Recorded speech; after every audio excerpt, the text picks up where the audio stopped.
Banjir lahar dingin melanda aliran sungai Gunung Semeru di Lumajang, Jawa Timur.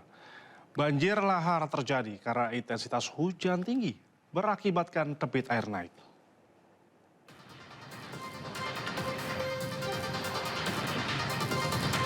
Usai diguyur hujan deras Jumat siang, banjir lahar dingin melanda aliran sungai Gunung Semeru di Lumajang, Jawa Timur.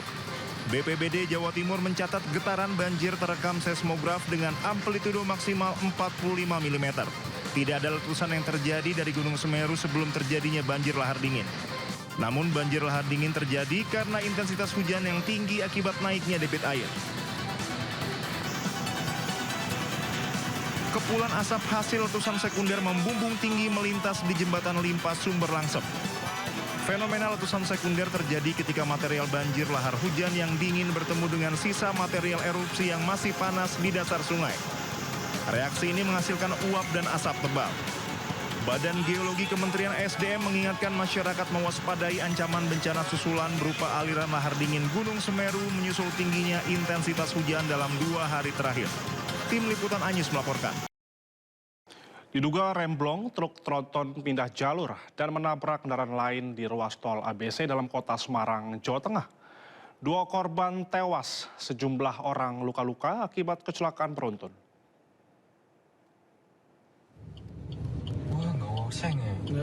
Kecelakaan bermula ketika truk tronton mengangkut seng mengalami remblong berakibat sopir tak mampu mengendalikan laju truk.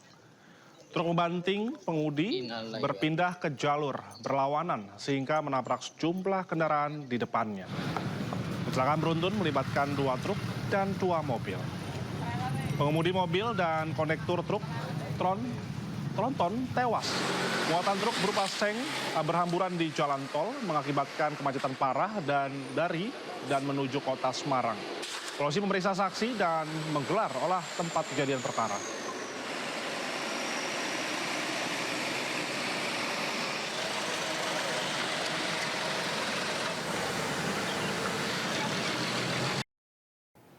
Pasca jatuhnya pesawat jatuh di Karawang, Jawa Barat, Komite Nasional Keselamatan Transportasi atau KNKT melakukan investigasi.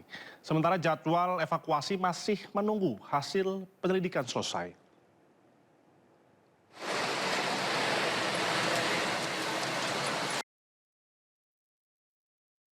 Nasional Keselamatan Transportasi KNKT menyelidiki jatuhnya pesawat komersial GA Airfan dengan nomor registrasi PKWMP di area persawahan Desa Kertawaluya, Kecamatan Tirta Mulia, Karawang, Jawa Barat. Tim KNKT turun langsung ke lokasi pada Sabtu pagi bersama petugas Kementerian Perhubungan serta pihak perusahaan yang terlibat dalam operasional pesawat. Petugas mengumpulkan data teknis mengenai kondisi terakhir pesawat sebelum jatuh dengan meneliti sejumlah bagian penting pesawat mulai dari kokpit, baling-baling depan, sayap, hingga interior. KNKT menyerahkan proses evakuasi pesawat kepada maskapai Wise Air. Manajer Pelayanan dan Keselamatan Wise Air, Agus Nugraha, menyampaikan evakuasi pesawat belum bisa dipastikan waktunya karena masih menunggu hasil pemeriksaan lanjutan dari pihak asuransi dan otoritas terkait. Karena kami menunggu dari timnya mereka. Kami sudah kirim foto, kita sudah kirim data-data semua.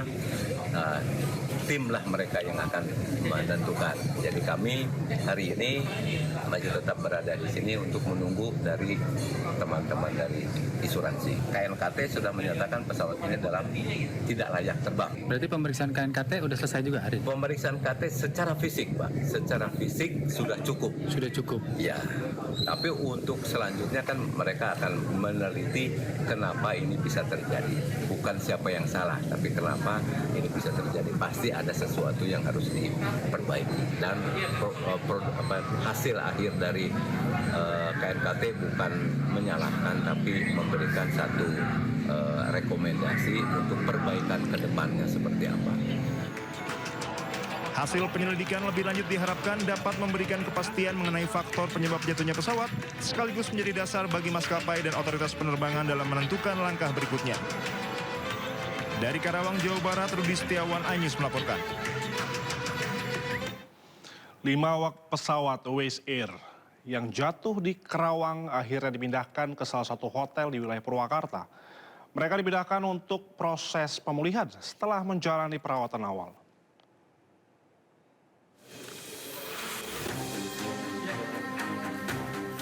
5 korban selamat jatuhnya pesawat Wise Air dipindahkan ke hotel untuk sementara waktu. Selanjutnya, kelima awak pesawat akan dipulangkan ke rumahnya masing-masing setelah kondisi mereka dinyatakan membaik. Seluruh awak pesawat dilaporkan mengalami syok dan kelelahan. Kelimanya tidak mengalami cedera berat yang membutuhkan penanganan medis intensif. Dari kelima, secara umum baik-baik saja.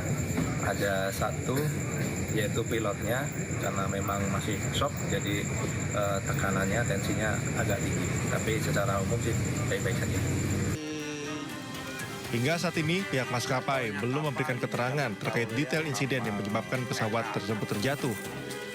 Namun pihak keamanan dan petugas lapangan sudah melakukan pengamanan di area kejadian. Sementara itu, Komite Nasional Keselamatan Transportasi atau KNKT dijadwalkan segera melakukan penyelidikan untuk investigasi penyebab jatuhnya pesawat. Dari Karawang, Jawa Barat, Rudi Setiawan, iNews melaporkan. Selain itu, polisi juga berhasil tangkap 4 tersangka dalam kasus kebakaran kediaman Hakim Tindak Pidana Korupsi Pengadilan Negeri Medan, Kamozaru Waruwu. Salah satu pelaku adalah mantan supir Hakim.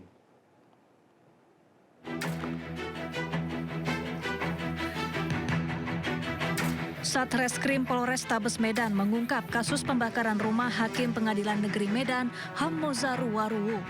Polisi memastikan pembakaran itu dilakukan secara sengaja berdasarkan hasil pemeriksaan saksi, CCTV, dan olah tempat kejadian perkara.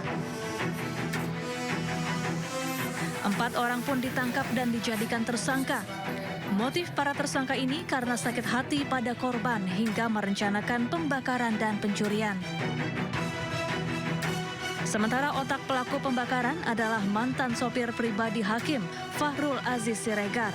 Pelaku sudah cukup lama bekerja dengan korban sehingga mengetahui seluk-beluk rumah tersebut. Kejadian ini yang bersangkutan sudah keluar dan merencanakan pembakaran dan pencurian. Kenapa tersangka tahu detail dan lancar melakukan kejahatan ini? Karena mengetahui betul seluk-beluk di dalam rumah, penempatan kunci, dan lain-lainnya. Saya hanya bisa menjelaskan motif dari pelaku melakukan pembakaran dan pencurian. Aksi para tersangka pada awal November kemarin terekam kamera CCTV memasuki komplek perumahan korban di Medan, Sumatera Utara. Setelah mencuri perhiasan korban, pelaku menyiram area kamar dengan bahan bakar dan menyalakan api di beberapa titik hingga rumah terbakar. Dari Medan, Sumatera Utara, Adi Palapa Harahap, iNews melaporkan. Kita beralih ke kerusakan infrastruktur, pemirsa. Pilu, warga terpaksa menandu jenazah sejauh 22 km karena akses jalan rusak parah dan tidak bisa dilalui kendaraan di Kabupaten Mamuju, Sulawesi Barat. Proses menandu jenazah dilakukan warga secara gotong royong selama 6 jam lamanya.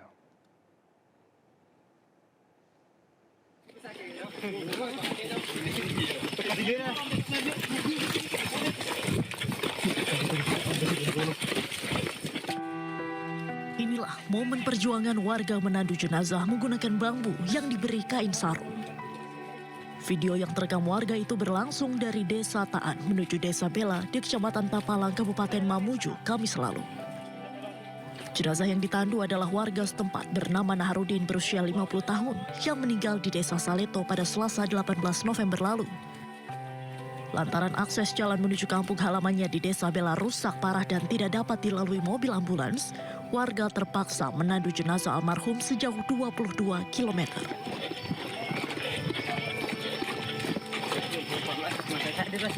Perjuangan warga menandu jenazah berlangsung selama 6 jam dari sore hingga malam hari dengan penerangan seadanya. Ya, memang karena kondisi jalanan tidak memadai, Pak. Itu melewati sungai juga? Iya, melewati sungai. Kalau pembawa jenazah itu karena cepat-cepat ya paling 4 jam. 4 jam? Cepat di? Kemarin ini Pak? Kemarin karena malang 6 jam. Menurut warga, menandu orang sakit maupun jenazah melewati jalan rusak sejauh puluhan kilometer bukan kali pertama dilakukan warga daerah ini. Mereka berharap pemerintah segera memperbaiki infrastruktur jalan penghubung menuju Desa Bala untuk memudahkan aktivitas warga. Dari Mamuju, Sulawesi Barat, Friendly Ainus melaporkan.